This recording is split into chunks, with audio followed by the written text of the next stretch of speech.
রবিবারের সকালে একটু দেরি করে ঘুম থেকে উঠলেও চলতো, কারণ আজকে কারো কাজ নেই, সবার ছুটি। নমস্কার বন্ধুরা, আমি দিয়া।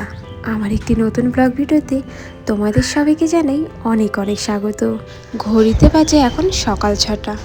বাইরেটা দেখলেই বোঝা যাচ্ছে সকালে কিন্তু বেশ ঠান্ডা দেয়, দুপুর হলে একটু একটু গরম, আবার রাত্রেবেলা আবার ঠান্ডা দেয়।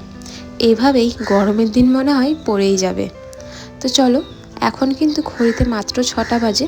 প্রত্যেক দিন যেহেতু 6টার দিকেই উঠি, রবিবার আর বাদ যায় কেন? রবিবারে তো অন্য দিনের থেকে একটু কাজ বেশিই আছে। কালকে রাত্রেবেলা এখানে না হাজব্যান্ড কাজে থেকে আসার পর যেই জামা কাপড়গুলো রেখেছিল সেগুলো আর গোছায়নি। ভেবেছিলাম সকালে যখন তাড়াতাড়ি ঘুম থেকে উঠবো তখনই একদম সব কিছু গুছিয়ে তারপরেই ঘর থেকে বাইরে যাব। রবিবারে তো রান্না বসাতে বসাতে অনেকটাই দেরি হয়ে যাবে, আর রান্না করে বাসন ধুয়ে কাপড় ধুয়ে হয়ে যাবে দুপুরের পরে ঘরে আর কি ডাস্টিং করব, কি আর মুছবো। সেই জন্য ভাবলাম অন্যদিন তো সকালবেলা ঘর মুছি না, ওই দুপুরের দিকে ঘর মুছি, কিন্তু আজকে সকাল সকালই ঘর মুছে নেব। আর ড্রেসিং টেবিল, শোকেস আর যত জামা কাপড় আছে এলোমেলো হয়ে সব একদম গুছিয়ে তারপরেই ঘর থেকে বাইরে যাব। এই যে গুড নাইটটা দেখতে পাচ্ছ না, এটা 2 দিন আগে কেনা হয়েছে। ঘরে এত মশা হয়েছে, আর গুড নাইটের যে প্যাকেটটা দিয়েছিল সেই প্যাকেটের মধ্যে আবার ভরে রাখলাম, কারণ দেখো তেলটা তো শেষ হয়ে যাবে 2 দিন পরেই, কিন্তু যে মেশিনটা আছে সেটা তো থাকবে। সেটাকে ভালো করে রেখে দিলে কদিন পরে আবার আর একটা তেল কিনে আনে এই মেশিনটাই ব্যবহার করতে পারবো। আমার জানো তো আগের বারের মেশিনটাও আছে, কিন্তু সেটা কম দামের ছিল, আর পাওয়ার বাড়ানো কমানোর সিস্টেমটা ছিল না। এই জন্য আর কি এই নতুনটা কেনা হয়েছে।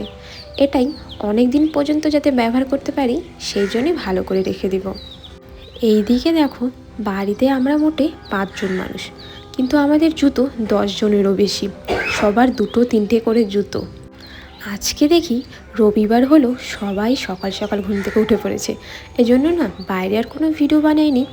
দেখো সবাই কাজ করবে, এই সেই করবে, তখন সবারই একটু অসুবিধে হয়ে যায় ভিডিও বানানোর ক্ষেত্রে, সবার একটু প্রবলেম হবে। সেই জন্য আমি ঘরেই ভাবলাম জামা কাপড় তো গোছানোর আছে, সেগুলোই গুছিয়ে নিই আগে।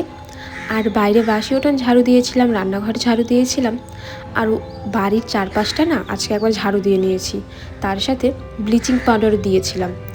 প্রত্যেক দিন কিন্তু আমি বাড়ি ঘর এগুলোই আর কি পরিষ্কার করি, কিন্তু বাড়ির চারপাশটা যে ময়লাগুলো হয় সেগুলো আর কি পরিষ্কার করি না। সেটা সপ্তাহে একদিন, তাও রবিবার সকালবেলা সব কিছু পরিষ্কার করে স্নান করে নিই। এখন চুলে শ্যাম্পু করে আমি স্নান করব।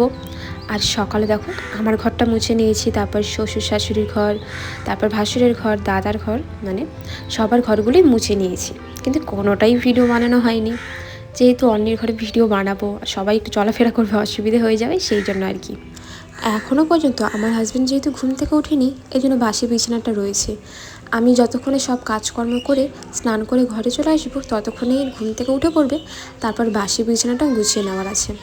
এখন দেখতে হবে বিছানার চাদরটা ময়লা হয়েছে কি না। যদি ময়লা হয় তাহলে আজকেই বিছানার চাদরটা পাল্টে নিব, আর যদি সময় পাই তাহলে আজকেই বিছানার চাদরটা ধুয়ে দিব, আর যদি না হয় তাহলে কালকেই ধুয়ে দিব।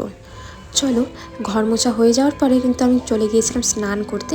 স্নান করে ঘরে এসে এত ঠান্ডা লাগছিল, মনে হচ্ছিলো তাড়াতাড়ি করে সোয়েটারটা পরতে পারলে বাঁচি। তো এখানে আমি জয়ের এই ক্রিমটা ব্যবহার করছি, আর ভেসলিনের বডি লোশনটা ব্যবহার করব। ভেসলিনের বডি লোশনটা কিন্তু ভীষণ ভালো, তোমরা চাইলে এই বডি লোশনটা অবশ্যই ব্যবহার করতে পারো। এখন লাগছে ভীষণ ঠান্ডা, 1 কাপ গরম গরম চায়ের সাথে রান্নাটা বসিয়ে দিই।